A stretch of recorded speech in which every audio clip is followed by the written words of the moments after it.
যে খবরে আমাদের নজর রয়েছে, মুখ্যমন্ত্রী হবার পর আজ প্রথম মায়াপুরে ইসকন মন্দিরে মুখ্যমন্ত্রী শুভেন্দু অধিকারী মন্দিরে এসে গোশালা দর্শন করেছেন। তিনি গো সেবা এবং গো পূজাও করেছেন।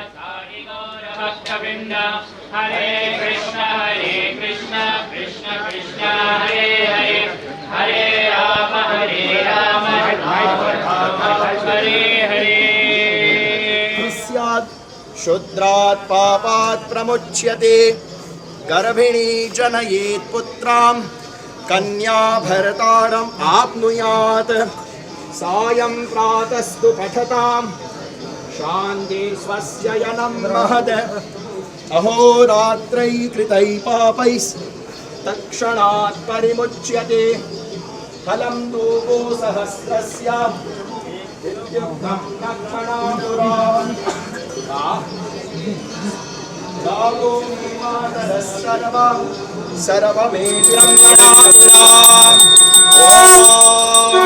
महादेव्यै च विद्महे विष्णुपत्न्यै च धीमहि तन्नो धरा तन्नो लक्ष्मी प्रचोदयात्। स्वमुदानः स्वसमानः स्वब्रह्मणे स्वाहा। ओम सुरभि वैष्णवी माता नित्यं विष्णु पदे स्थिता योगासं तु मया दत्तं सुरभि प्रतिगृह्यताम् गावो मातरः सर्वमेवितरो वृषाः। ইসকন মন্দিরে বিশেষ পুজোর আয়োজন করা হয়। আজ যজ্ঞেও অংশগ্রহণ করেন মুখ্যমন্ত্রী শুভেন্দু অধিকারী।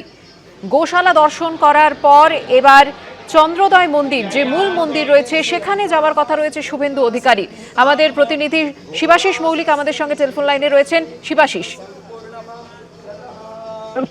বলি যে আজ গৌসেবা করতে অধিকারী গৌসেবা এসে তিনি ইসকন মন্দির অর্থাৎ মায়াপুরের যে ইসকন মন্দির তার যে গোশালা সেখানে আসেন, গোসেবা করেন, অংশ নেন, অতিথিশালায় সেখানে সন্ন্যাসীদের সাথে কথা বলেন।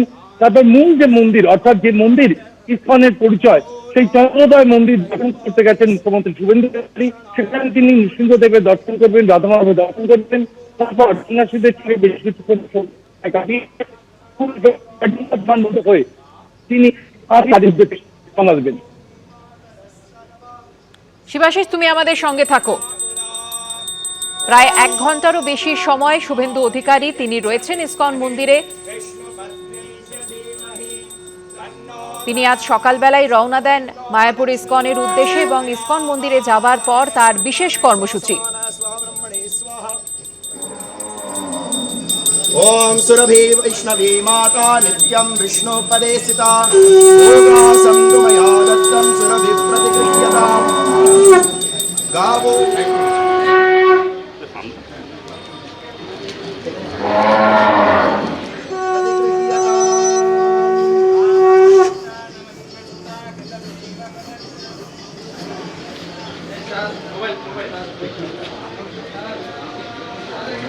মুখ্যমন্ত্রী হওয়ার পর আজ প্রথম মায়াপুরে ইসকন মন্দিরে শুভেন্দু অধিকারী গো পূজা এবং গো সেবা করার পর তিনি এখন ইসকন মন্দিরের যে মূল মন্দির চন্দ্রোদয় মন্দির সেখানে গিয়েছেন। আমাদের প্রতিনিধি শিবাশিস মৌলিক টেলিফোন লাইনে রয়েছেন। শিবাশিস, এই মুহূর্তে কি দেখতে পাচ্ছ? এই মুহূর্তে ইসকন মন্দিরের এই যে পুরো যে মন্দির প্রাঙ্গণ, মন্দির চত্বর, সেখানেই রয়েছেন শুভেন্দু অধিকারী। যেমনটা আমরা আগেই বলছিলাম যে গোশালা থেকে বেরিয়ে তিনি মূল চন্দ্রোদয় মন্দিরে যাবেন। কিন্তু এই ইসকন মায়াপুরের এই ইসকন মন্দির প্রাঙ্গণ এতটাই দীর্ঘ, এতটাই প্রশস্ত যে এই গোশালা থেকে মায়াপুরের মূল মন্দির পর্যন্ত যেতে কিন্তু বেশ কিছুটা সময় লাগবে, কয়েক মিনিট সময় লাগবে। এবং চন্দ্রোদয় মন্দিরে গিয়ে পৌঁছবেন মুখ্যমন্ত্রী শুভেন্দু অধিকারী। সেখানে নৃসিংহদেবের দর্শন করবেন, রাধামাধবের দর্শন করবেন মুখ্যমন্ত্রী শুভেন্দু অধিকারী। সেখানে সন্ন্যাসীদের সঙ্গে বেশ কিছুক্ষণ সময় কাটাবেন। তারপর ইসকনের এই হেলিপ্যাড দিয়ে অর্থাৎ মায়াপুর ইসকনের হেলিপ্যাড থেকে তার যে কপ্টারে তিনি এসেছেন সেই কপ্টারে আবার কলকাতা বিমানবন্দরে ফেরত যাবেন মুখ্যমন্ত্রী শুভেন্দু অধিকারী।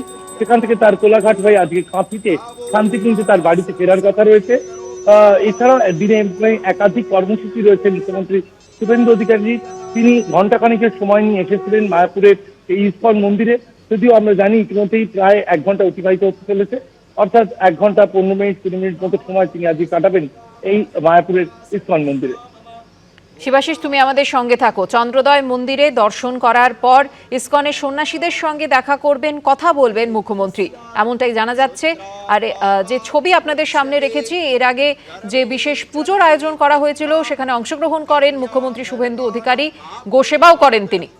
सायं प्रातस्तु पठतां शान्ति स्वस्य यनं महद अहोरात्रैः कृतैः पापैस्तत्क्षणात् परिमुच्यते फलं तु गोसहस्रस्य इत्युक्तं लक्ष्मणादुरान् रागो मातरः सर्वमेन्द्रं मनादुरान् महादेव्यै च विद्महे विष्णुपत्न्यै च धीमहि तन्नो धरा तन्नो लक्ष्मी प्रचोदयात् स्वमुदानय स्वसमानय स्वब्रह्मणे स्वाहा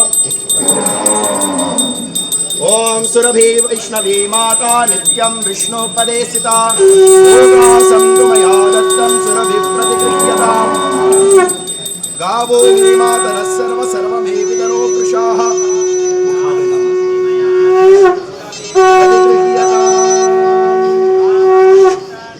লেকটাউনে বিপজ্জনক অবস্থায় রয়েছে মেসির মূর্তি। ৪৪ ফুটের মূর্তিটি যে কোনো মুহূর্তে ভেঙে পড়ার আশঙ্কা তৈরি হয়েছে। এই পরিস্থিতিতে মূর্তিটি অক্ষত অবস্থায় নামানোর সিদ্ধান্ত নেওয়া হয়েছে। অক্ষত অবস্থায় এত বড় মূর্তি নামানো বড় চ্যালেঞ্জ বলে মনে করছেন পিডব্লিউডির ইঞ্জিনিয়াররা। লেকটাউনে মেসির মূর্তি দুলছে, কিন্তু এই দুলতে থাকা ঢাউস মূর্তি নিয়ে এখন কি করবে প্রশাসন? ৪৪ ফুটের মূর্তি সরিয়ে নিয়ে যাওয়া তো আর চারটিখানি কথা নয়। আপাতত চারদিকে 4টি দড়ি দিয়ে বেঁধে রাখা হয়েছে মেসির মূর্তি, আশপাশে বাঁশের ব্যারিকেড করে রাখা হয়েছে। বুধবার মেসির মূর্তি পরিদর্শনে এলেন পিডব্লিউডির ইঞ্জিনিয়াররা।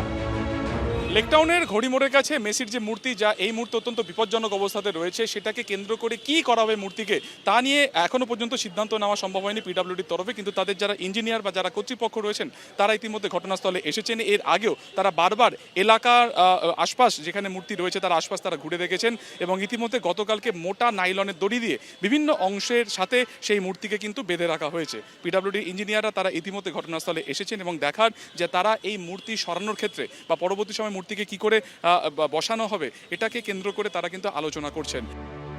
এই মূর্তিটিকে অক্ষত অবস্থায় নামানোই এখন চ্যালেঞ্জ। এই মূর্তি নামাতে গেলে প্রয়োজন বিরাট ক্রেনের। সেই ক্রেন এনে কোথায় রাখা হবে, কিভাবে পরিষেবা ব্যাহত না করে কাজ করা যাবে, এই সবটাই খতিয়ে দেখেন ইঞ্জিনিয়াররা। মূর্তির ঠিক পেছনে সার্ভিস রোডটি আপাতত বন্ধ রাখা হয়েছে। সুকান্ত মুখোপাধ্যায়, এবিপি আনন্দ। এবিপি আনন্দ, এগিয়ে থাকে, এগিয়ে রাখে।